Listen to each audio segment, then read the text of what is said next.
ക്രിസ്തുയേശുവിൽ ഏവർക്കും സ്നേഹവന്ദനം. കർത്താവിൽ പ്രിയരെ, ദി ലാസ്റ്റ് ഗോസ്പൽ ചാനലിൻ്റെ 232 എപ്പിസോഡിലേക്ക് ഏവർക്കും ഹൃദ്യമായ സ്വാഗതം. പ്രിയപ്പെട്ടവരെ, യേശുവിൻ്റെ പീഡാനുഭവ നാൾവഴികളിലൂടെ ധ്യാന വായനയുടെ അവസാന എപ്പിസോഡാണിത്. ഇക്കഴിഞ്ഞ ഒരാഴ്ചയായി എത്രയോ ആളുകൾക്ക് ഹൃദ്യമായ ആത്മീയ അനുഭവം നൽകിയ ഒരു ധ്യാന യാത്രയിലായിരുന്നു നാം. ഇന്ന് അതിൻ്റെ പരിസമാപ്തിയാണ്. ഇന്ന് ദുഃഖവെള്ളിയാഴ്ച ഉച്ച മുതൽ ഉയർപ്പ് ഞായറാഴ്ച വരെയുള്ള സംഭവങ്ങളാണ് നമ്മൾ വായിക്കുന്നത്. ഇവിടെ ഇത് അവസാനിക്കരുത്. നമ്മുടെ ജീവിതയാത്രയിൽ നമ്മെ ബലപ്പെടുത്താനും കുറേ കൂടെ ദൈവത്തോട് അടുത്ത് ജീവിക്കാനും ഈ ധ്യാനം പ്രയോജനപ്പെടണം. അതിന് ആഗ്രഹിച്ചും പ്രാർത്ഥിച്ചും കൊണ്ട് ഈ എപ്പിസോഡ് ആരംഭിക്കാം. നാം ഇപ്പോൾ കാൽവറിയുടെ നെറുകയിലാണ്. 2 കള്ളന്മാരുടെ നടുവിലായി അവനെ ക്രൂശിച്ചു കഴിഞ്ഞ് പടയാളികൾ ചീട്ടിട്ട് അവൻ്റെ വസ്ത്രം പകുത്തെടുത്തു. യഹൂദന്മാരുടെ രാജാവ് എന്ന കുറ്റപത്രം എഴുതി അവൻ്റെ തലയ്ക്ക് മീതെ വെച്ചു. മത്തായി 27:37. ലൂക്കോസ് എഴുതുമ്പോൾ പറഞ്ഞിരിക്കുന്ന ശ്രദ്ധേയമായ ഒരു കാര്യമുണ്ട്. പീലാത്തോസ് യഹൂദന്മാരുടെ രാജാവ് എന്ന മേലെഴുത്ത് എബ്രായ, റോമ, യവന ഭാഷകളിൽ എഴുതി വയ്പ്പിച്ചു. ഉടനെ മഹാപുരോഹിതന്മാർ പറഞ്ഞു, യഹൂദന്മാരുടെ രാജാവ് എന്നല്ല എഴുതേണ്ടത്, ഞാൻ യഹൂദന്മാരുടെ രാജാവ് എന്ന് അവൻ പറഞ്ഞു എന്നത്രേ എഴുതിക്കേണ്ടത്. അതിന് പീലാത്തോസ്, ഞാൻ എഴുതിയത് എഴുതി എന്ന് പറഞ്ഞു. ലൂക്കോസ് 19 മുതൽ 22 വരെ. സുവിശേഷകരെല്ലാം എടുത്തു പറഞ്ഞിരിക്കുന്ന ഒരു കാര്യം, വല്ലാത്ത നിന്ദകൾ കേട്ടാണ് യേശു ക്രൂശിൽ കിടന്നത് എന്നാണ്. ഉദാഹരണത്തിന്, കടന്നു പോകുന്നവർ തല കുലുക്കി അവനെ ദുഷിച്ചു. അങ്ങനെ തന്നെ മഹാപുരോഹിതന്മാരും ശാസ്ത്രിമാരും മൂപ്പന്മാരും പരിഹസിച്ചു. അങ്ങനെ തന്നെ പടയാളികളും, എന്തിന് അവനോടുകൂടെ ക്രൂശിച്ചെന്ന കള്ളന്മാരും അവനെ നിന്ദിച്ചു. ഈ സമയം യേശു ക്രൂശിൽ കിടന്ന് ഉരുവിട്ട 7 തിരുമൊഴികൾ പ്രത്യേകം ശ്രദ്ധിക്കേണ്ടതാണ്. അവ ലോകപ്രസിദ്ധമാണല്ലോ. യേശുവിൻ്റെ പ്രസ്തുത തിരുമൊഴികളുടെ വിശദമായ പഠനം ഈ ചാനലിൽ ഞാൻ മുമ്പ് പ്രസിദ്ധീകരിച്ചിട്ടുണ്ട്. അത് കണ്ടിട്ടില്ലാത്തവർ ഈ ചാനലിലെ 209 മുതൽ 215 വരെയുള്ള എപ്പിസോഡുകൾ ശ്രദ്ധിക്കുക. 6 മണി നേരം മുതൽ 9 മണി നേരം വരെ, അതായത് ഉച്ചയ്ക്ക് 12 മണി മുതൽ 3 മണി വരെ ദേശത്തെല്ലാം ഇരുട്ടുണ്ടായി. ഏകദേശം 9 മണി നേരത്ത്, അതായത് 3 മണി നേരത്ത് യേശു ഉറക്കെ നിലവിളിച്ച് പ്രാണനെ വിട്ടു. മത്തായി 27:50. അപ്പോൾ മന്ദിരത്തിലെ തിരശ്ശീല മേൽ തൊട്ട് അടിയോളം 2ആയി ചീന്തിപ്പോയി. ഭൂമി കുലുങ്ങി, പാറകൾ പിളർന്നു. ശതാധിപനും അവനോടുകൂടെ യേശുവിനെ കാത്തു നിന്നവരും ഭൂകമ്പം മുതലായി സംഭവിച്ചത് കണ്ടിട്ട് അവൻ ദൈവപുത്രനായിരുന്നു സത്യം എന്ന് പറഞ്ഞു. അന്ന് ഒരുക്കനാളും ആ ശബത്ത് നാൾ വലിയതുമാകൊണ്ട് ശരീരങ്ങൾ ശബത്തിൽ ക്രൂശിന്മേൽ ഇരിക്കരുത് എന്ന് വെച്ച് അവരുടെ കാൽ ഒടിച്ച് എടുപ്പിക്കണമെന്ന് യഹൂദന്മാർ പീലാത്തോസിനോട് അപേക്ഷിച്ചു. ആകയാൽ പടയാളികൾ വന്ന് അവനോടുകൂടെ ക്രൂശിച്ചിരുന്ന 2 കള്ളന്മാരുടെയും കാലൊടിച്ചു. അവർ യേശുവിൻ്റെ അടുക്കൽ വന്നു. അവൻ മരിച്ചുപോയി എന്ന് കാണുകയാൽ കാലൊടിച്ചില്ല. എങ്കിലും പടയാളികളിൽ ഒരുത്തൻ കുന്തം കൊണ്ട് അവൻ്റെ വിലാപ്പുറത്ത് കുത്തി. ഉടനെ രക്തവും വെള്ളവും പുറപ്പെട്ടു. യോഹന്നാൻ 19:31 മുതൽ 34 വരെ. ലൂക്കോസ് രേഖപ്പെടുത്തിയിരിക്കുന്ന വല്ലാത്ത ഒരു പ്രയോഗമുണ്ട്. കാൺമാൻ കൂടി വന്ന പുരുഷാരമൊക്കെയും സംഭവിച്ചത് കണ്ടിട്ട് മാറത്തടിച്ചുകൊണ്ട് മടങ്ങിപ്പോയി എന്നതാണത്. കാഴ്ച കാണാൻ കൂടി വന്ന പുരുഷാരം എന്ന പ്രയോഗം വല്ലാത്ത ഒരു പ്രയോഗം തന്നെയാണ്. കുരിശിലെ സഹനത്തേക്കാൾ കർത്താവിനെ വേദനിപ്പിക്കുന്നത് ഇത്തരം പ്രകടനങ്ങൾ കണ്ടുള്ള സങ്കടമായിരിക്കും എന്നത് തീർച്ചയാണ്. ഈ നോമ്പ് നാളുകളിൽ ഈ ചിന്ത നമ്മുടെ മനസ്സുകളെ ഹേമിക്കട്ടെ. അടുത്ത വാചകം, അവൻ്റെ പരിചയക്കാർ എല്ലാവരും ഗലീലയിൽ നിന്ന് അവനെ അനുഗമിച്ച സ്ത്രീകളും ഇത് നോക്കിക്കൊണ്ട് ദൂരത്ത് നിന്നു എന്നാണ്. ലൂക്കോസ് 23:48-49. യേശുവിനെ ക്രൂശിക്കാനായി ഗോൽഗോഥായിലേക്ക് കൊണ്ടുപോകുമ്പോഴേക്കും അവൻ്റെ സ്നേഹിതന്മാരെല്ലാം അവനെ വിട്ടുപോയിരുന്നു. യോഹന്നാൻ മാത്രം കുരിശിനരികെ നിന്നിരുന്നുവെന്ന് യോഹന്നാൻ തന്നെ രേഖപ്പെടുത്തിയിട്ടുണ്ട്. യോഹന്നാൻ 19:26. എന്നാൽ മഗ്ദലക്കാരത്തി മറിയയും മറ്റു ചില സ്ത്രീകളും അവനെ വിടാതെ പിൻപറ്റുന്നുണ്ട്. സുവിശേഷങ്ങൾ വായിക്കുമ്പോൾ യേശുവിൻ്റെ പീഡാനുഭവങ്ങളിൽ ഒരിക്കൽ പോലും അവർ അവനെ വിട്ടുപോയില്ല എന്ന് നമുക്ക് കാണാം. മത്തായി 27:55-56 വാക്യങ്ങൾ ഗലീലയിൽ നിന്ന് യേശുവിനെ ശുശ്രൂഷിച്ചുകൊണ്ട് അനുഗമിച്ചു വന്ന പല സ്ത്രീകളും ദൂരത്ത് നിന്ന് നോക്കിക്കൊണ്ടിരുന്നു. അവരിൽ മഗ്ദലക്കാരത്തി മറിയയും യാക്കോബിൻ്റെയും യോസയുടെയും അമ്മയായ മറിയയും സെബെദീപുത്രന്മാരുടെ അമ്മയും ഉണ്ടായിരുന്നു. മർക്കോസും അങ്ങനെ തന്നെയാണ് പറയുന്നത്. സ്ത്രീകളും ദൂരത്ത് നിന്ന് നോക്കിക്കൊണ്ടിരുന്നു. അവരിൽ മഗ്ദലക്കാരത്തി മറിയയും ചെറിയ യാക്കോബിൻ്റെയും യോസയുടെയും അമ്മ മറിയയും ശലോമയും ഉണ്ടായിരുന്നു. മത്തായിയും മർക്കോസും അവർ ദൂരത്ത് നിന്ന് നോക്കിക്കൊണ്ടിരുന്നു എന്ന് പറയുമ്പോൾ യോഹന്നാൻ രേഖപ്പെടുത്തിയിരിക്കുന്നത് ശ്രദ്ധിക്കുക. യേശുവിൻ്റെ ക്രൂശിനരികെ അവൻ്റെ അമ്മയും അമ്മയുടെ സഹോദരിയും ക്ലയോപ്പാവിൻ്റെ ഭാര്യ മറിയയും മഗ്ദലക്കാരത്തി മറിയയും നിന്നിരുന്നു. യോഹന്നാൻ 19:25. യേശുവിൻ്റെ പരസ്യ ശുശ്രൂഷാ കാലങ്ങളിൽ അത്ഭുതങ്ങളുടെയും അടയാളങ്ങളുടെയും ഘോഷയാത്രകളുടെയും ഒപ്പം ധാരാളം പേരുണ്ടായിരുന്നു. അത് മരുഭൂമിയിലാകട്ടെ, കടൽ തീരത്താവട്ടെ, വഴിത്താരകളിലാവട്ടെ, ഭവനങ്ങളിലാവട്ടെ, എല്ലായിടത്തും ആൾത്തിരക്കായിരുന്നു. എന്നാൽ അവൻ്റെ വേദനാനുഭവങ്ങളിൽ എല്ലാവരും അവനെ വിട്ടുപോയി. എന്തിന്? നിവൃത്തികോട് കൊണ്ടാണെങ്കിൽ പോലും സ്വന്തം ശിഷ്യന്മാർ വരെ മാറിക്കളഞ്ഞു. എന്നാൽ മഗ്ദലക്കാരത്തി മറിയെ നാം ശ്രദ്ധിക്കുമ്പോൾ അവൾ ആരംഭം മുതൽ അവസാനം വരെ അവൻ്റെ ഒപ്പം ഉണ്ടായിരുന്നു എന്ന് കാണാം. ഇന്നത്തെ അവസ്ഥ എന്താണ്? ആരവങ്ങളുടെയും ആൾക്കൂട്ടങ്ങളുടെയും മുമ്പിൽ നിൽക്കാൻ ധാരാളം പേരുണ്ടാവും. വേദികളിലും പോസ്റ്ററുകളിലും മുഖം കാണിക്കാൻ അനവധി ആളുകളുണ്ടാവും. എന്നാൽ കർത്താവിൻ്റെ കുരിശിനെയും അനുഭവങ്ങളെയും അനുഗമിക്കാൻ ചില മഗ്ദലക്കാരത്തികൾ മാത്രമേ ഉണ്ടാവൂ എന്നതാണ് സത്യം. ഒരു കാര്യം ആത്മാർത്ഥമായി പറയട്ടെ, കണ്ട് കേട്ട് തിരിച്ചു പോകുന്നവരെ അല്ല, സഹനത്തിൽ അവനൊപ്പം നിൽക്കുന്നവരെയാണ് അവൻ അന്വേഷിക്കുന്നത്.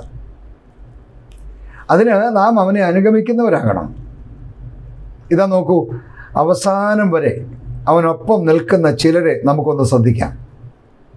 സന്ധ്യയായപ്പോൾ അരിമത്യക്കാരനായ യോസേഫ് എന്ന ധനവാൻ പീലാത്തോസിൻ്റെ അടുത്ത് ചെന്ന് യേശുവിൻ്റെ ശരീരം അടക്കം ചെയ്യാൻ അനുവാദം ചോദിച്ചു. മത്തായി 27:57-58. അയാൾ യേശുവിൻ്റെ രഹസ്യ ശിഷ്യന്മാരിൽ ഒരാളായിരുന്നു എന്ന് മത്തായി പറയുമ്പോൾ അയാൾ ശ്രേഷ്ഠ മന്ത്രിയും ദൈവരാജ്യത്തെ കാത്തിരുന്നവനുമായിരുന്നു എന്ന് മർക്കോസും ലൂക്കോസും പറഞ്ഞിരിക്കുന്നു. പീലാത്തോസിന് അനുവാദം കിട്ടിക്കഴിഞ്ഞപ്പോൾ യേശുവിൻ്റെ മറ്റൊരു രഹസ്യ ശിഷ്യനായ നിക്കോദിമോസും കൂടെ കൂടുന്നതായി യോഹന്നാൻ പറഞ്ഞിരിക്കുന്നു. യോഹന്നാൻ 19:39.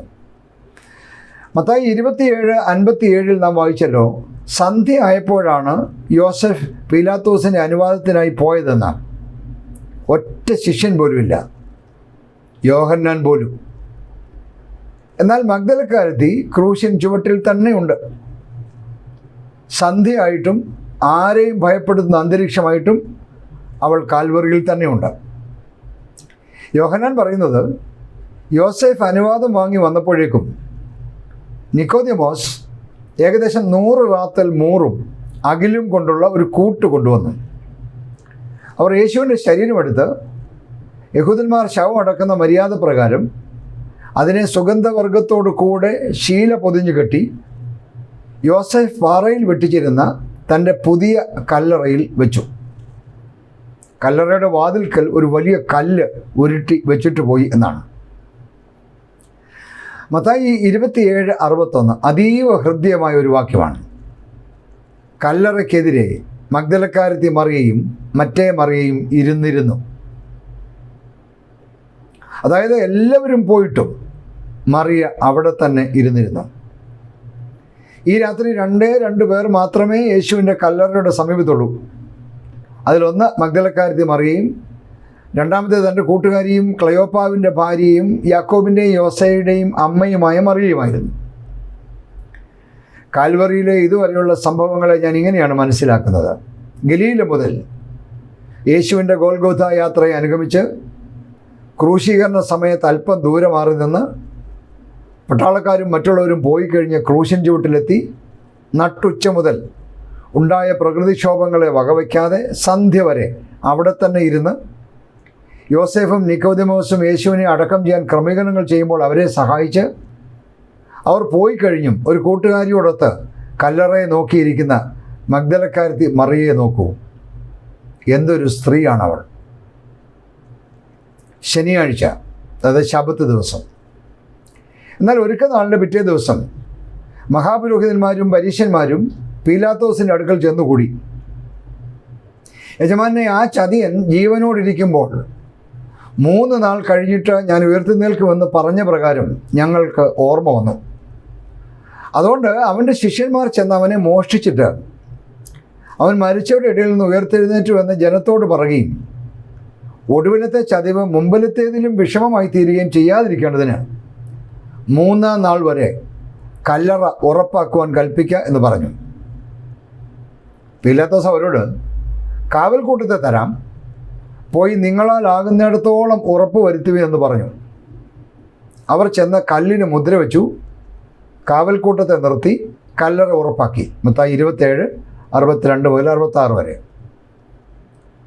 ശബത്ത് കഴിഞ്ഞ് ആഴ്ചവട്ടത്തിൻ്റെ 1-ാം നാൾ രാവിലെ സ്ത്രീകൾ കല്ലറയിലേക്ക് പോവുകയാണ്. കാരണം ശബത്ത് ദിവസം അവർക്ക് ഒന്നും ചെയ്യാൻ കഴിയില്ലല്ലോ. അതുകൊണ്ട് ശബത്ത് ദിവസം എല്ലാവരും ദുഃഖത്തോടെ അവരവരുടെ സ്ഥാനങ്ങളിൽ കഴിയുകയായിരുന്നു. അതുകൊണ്ടാണ് ശബത്ത് കഴിഞ്ഞ് പിറ്റേ ദിവസം ആഴ്ചവട്ടത്തിൻ്റെ 1-ാം നാൾ രാവിലെ സ്ത്രീകൾ കല്ലറയിലേക്ക് പോകുന്നത്. മർക്കോസ് 6:1 പറയുന്നു, ശബത്ത് കഴിഞ്ഞ ശേഷം മഗ്ദലക്കാരത്തി മറിയയും യാക്കോബിൻ്റെ അമ്മ മറിയയും ശലോമയും ചെന്ന് അവനെ പൂശേണ്ടതിന് സുഗന്ധവർഗം വാങ്ങി കല്ലറയിലേക്ക് പോയി എന്ന സുവിശേഷകന്മാരിൽ യോഹന്നാൻ്റെ വിവരണമാണ് ഇപ്പോൾ മുതലുള്ള അനുഭവങ്ങളെ ഹൃദ്യമായി അവതരിപ്പിക്കുന്നത്. ആഴ്ചവട്ടത്തിന് 1-ാം ദിവസം വെളുക്കുമ്പോൾ മഗ്ദലക്കാരത്തി മറിയയും മറ്റേ മറിയയും കല്ലറ കാണുവാൻ ചെന്നുവെന്ന് മത്തായിയും, ആഴ്ചവട്ടത്തിന് 1-ാം നാൾ സൂര്യൻ ഉദിച്ചപ്പോൾ അവർ കല്ലറക്കൽ ചെന്നുവെന്ന് മർക്കോസും, അധികാലത്ത് കല്ലറക്കലെത്തി എന്ന് ലൂക്കോസും എഴുതുമ്പോൾ രാവിലെ ഇരുട്ടുള്ളപ്പോൾ തന്നെ എന്നാണ് യോഹന്നാൻ പറയുന്നത്. അവർ അവിടെ എത്തിയപ്പോൾ കല്ലറ വായ്ക്കൽ നിന്ന് കല്ല് നീങ്ങിയിരിക്കുന്നത് കണ്ട് മറിയ ഓടുകയാണ് പത്രോസിൻ്റെയും യോഹന്നാൻ്റെയും അടുത്തേക്ക്. അവിടെ ചെന്ന് അവൾ വിളിച്ചു പറയുകയാണ്, കർത്താവിനെ കല്ലറയിൽ നിന്ന് എടുത്തുകൊണ്ട് പോയി, അവനെ എവിടെ വെച്ചു എന്ന് ഞങ്ങൾ അറിയുന്നില്ല എന്ന് അവൾ അവരോട് പറഞ്ഞു. തുടർന്ന് 4 മുതലുള്ള വാക്യങ്ങളിൽ ഒരു ഓട്ടമത്സരമാണ് നാം കാണുന്നത്. പത്രോസും യോഹന്നാനും ഒരുമിച്ച് ഓടി തുടങ്ങി. യോഹന്നാൻ പത്രോസിനേക്കാൾ വേഗത്തിലോടി. എന്തിനാ? ആദ്യം കല്ലറയ്ക്കലെത്താൻ, ആദ്യം കാണാൻ. എന്നാൽ യോഹന്നാൻ ഓടിച്ചെന്ന് കല്ലറയുടെ വെളിയിൽ നിന്നു. പിന്നാലെ വന്ന പത്രോസ് ചാടി അകത്ത് കയറി. മറിയയും ഓടുകയാണ്, ഓടിക്കൊണ്ടേയിരിക്കുകയാണ്. കല്ലറയ്ക്കുള്ളിൽ ശീലകൾ കിടക്കുന്നതും അവൻ്റെ തലയിൽ ചുറ്റിയിരുന്ന റൂമാൽ ശീലകളോടുകൂടെ കിടക്കാതെ വേറിട്ട് ഒരിടത്ത് ചുരുട്ടി വച്ചിരിക്കുന്നതും കണ്ടിട്ടും മറ്റൊന്നും അന്വേഷിക്കാൻ നിൽക്കാതെ ശിഷ്യന്മാർ വീട്ടിലേക്ക് മടങ്ങിപ്പോയി എന്നാണ് 10-ാം വാക്യത്തിൽ യോഹന്നാൻ തന്നെ എഴുതിയിരിക്കുന്നത്. എന്നാൽ മറിയ കല്ലറയ്ക്കൽ പുറത്ത് കരഞ്ഞുകൊണ്ട് നിന്നു എന്നാണ് വാക്യം 11 പറയുന്നത്. കരയുന്നതിനിടെ അവൾ കല്ലറയിൽ കുനിഞ്ഞു നോക്കി. യേശുവിൻ്റെ ശരീരം കിടന്നിരുന്ന ഇടത്ത് വെള്ളവസ്ത്രം ധരിച്ച 2 ദൂതന്മാർ ഇരിക്കുന്നത് കണ്ടു. അവർ അവളോട്, സ്ത്രീയെ, നീ എന്തിന് കരയുന്നു എന്ന് ചോദിച്ചു.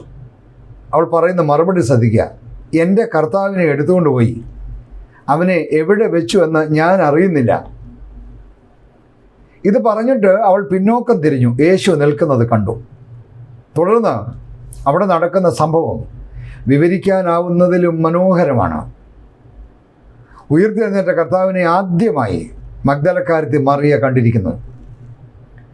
വേദപുസ്തക എഴുത്തുകാർ സാക്ഷ്യപ്പെടുത്തുന്ന പരമമായ സത്യമാണത്. മർക്കോസ് ആർക്കും ഒരു സംശയവും ഉണ്ടാവാതിരിക്കത്തക്ക വിധമാണ് അത് രേഖപ്പെടുത്തിയിരിക്കുന്നത്. അവൻ ആഴ്ചവട്ടത്തിന് 1-ാം നാൾ രാവിലെ ഉയർത്തെഴുന്നേറ്റിട്ട് താൻ 7 ഭൂതങ്ങളെ പുറത്താക്കിയിരുന്ന മഗ്ദലക്കാരത്തി മറിയയ്ക്ക് ആദ്യം പ്രത്യക്ഷനായി. മർക്കോസ് 16:9. മാത്രമല്ല, യോഹന്നാൻ 20:17 പറയുന്നു, കർത്താവ് ഉയർത്തെഴുന്നേറ്റുവെന്ന് മറ്റുള്ളവരോട് പറയാനുള്ള ആദ്യ നിയോഗവും യേശു മഗ്ദലക്കാരത്തി മറിയയ്ക്കാണ് നൽകുന്നത്. കാവൽക്കാർ ചിലർ നഗരത്തിൽ ചെന്ന് സംഭവിച്ചതെല്ലാം മഹാപുരോഹിതന്മാരോട് അറിയിച്ചു. അവർ ഒന്നിച്ചുകൂടി മൂപ്പന്മാരുമായി ആലോചന കഴിച്ചിട്ട് പടയാളികൾക്ക് വേണ്ടുവോളം പണം കൊടുത്തു. അവൻ്റെ ശിഷ്യന്മാർ രാത്രിയിൽ വന്ന്, ഞങ്ങൾ ഉറങ്ങുമ്പോൾ അവനെ കട്ടുകൊണ്ടുപോയി എന്ന് പറവീൻ. വസ്തുത നാടുവാഴിയുടെ സന്നിധാനത്തിലെത്തിയെങ്കിലോ ഞങ്ങൾ അവനെ സമ്മതിപ്പിച്ച് നിങ്ങളെ നിർഭയരാക്കിക്കൊള്ളാമെന്ന് പറഞ്ഞു. അവർ പണം വാങ്ങി ഉപദേശപ്രകാരം ചെയ്തു. ഈ കഥ ഇന്നുവരെ യഹൂദന്മാരുടെ ഇടയിൽ പരക്കെ നടപ്പായിരിക്കുന്നു. മത്തായി 28:11-14 വരെ. എന്നാൽ മഗ്ദലക്കാരത്തിക്ക് പ്രത്യക്ഷപ്പെട്ട യേശു തൻ്റെ പ്രത്യക്ഷതകൾ തുടരുകയാണ്. അന്ന് സായാഹ്നത്തിൽ എമ്മൗസിലേക്ക് പോയ ശിഷ്യന്മാർക്ക് യേശു പ്രത്യക്ഷനാകുന്നു. ലൂക്കോസ് 24:13-35 വരെ, മർക്കോസ് 16:12-13. മാത്രമല്ല, അന്ന് രാത്രി മാളികമുറിയിൽ ഇരുന്നിരുന്ന ശിഷ്യന്മാർക്ക് യേശു പ്രത്യക്ഷനാവുന്നുണ്ട്. മർക്കോസ് 16:14, ലൂക്കോസ് 24:36-49 വരെ. യേശുവിൻ്റെ പ്രത്യക്ഷത തുടരുകയാണ്. നൂറ്റാണ്ടുകൾ കഴിഞ്ഞ് ഇന്നും തുടരുകയാണ്. അവൻ്റെ മഹിമ കണ്ട സാക്ഷികളായി നമുക്ക് ഈ ഭൂമിയിൽ ജീവിക്കാം. അതിന് ദൈവം തമ്പുരാൻ നമ്മെ സഹായിക്കട്ടെ. പ്രിയപ്പെട്ടവരെ, യേശു കർത്താവിൻ്റെ പീഡാസഹനങ്ങൾ, 10 ദിവസം നീണ്ടുനിന്ന പീഡാസഹനങ്ങൾ മുഴുവൻ 4 എപ്പിസോഡുകളിലായി നമ്മൾ ധ്യാനിച്ചു കഴിഞ്ഞു. സങ്കടകരമായ, നിരാശാജനകമായ ഒരുപാട് എപ്പിസോഡുകൾ ഇതിനിടയിൽ നമ്മൾ കണ്ടു. എന്നാൽ ഇന്നത്തെ എപ്പിസോഡ് അവസാനിപ്പിക്കുമ്പോൾ വലിയ പ്രത്യാശയുടെ ഒരു സന്ദേശത്തോടെയാണ് അവസാനിപ്പിക്കുന്നത്. എല്ലാ പീഡകൾക്കും അപ്പുറം, എല്ലാ സങ്കടങ്ങൾക്കും അപ്പുറം, എല്ലാ സഹനങ്ങൾക്കും അപ്പുറം വലിയ പ്രത്യാശയുടെ ഉയർത്തെഴുന്നേൽപ്പ് നമുക്കൊക്കെ ജീവിതത്തിൽ നല്ല പ്രത്യാശ നൽകുന്ന സന്ദേശമാണ്. അതുകൊണ്ട് പ്രിയപ്പെട്ടവരെ, യേശു കർത്താവിൻ്റെ പീഡാനുഭവങ്ങളുടെ ധ്യാന വായന ഇവിടെ അവസാനിപ്പിച്ചുകൊണ്ട് ഞാൻ ഈ എപ്പിസോഡ് അവസാനിപ്പിക്കുന്നു. ദൈവം നമ്മെ എല്ലാവരെയും അനുഗ്രഹിക്കട്ടെ. Thank you. God bless you. P Thomas അച്ഛൻ.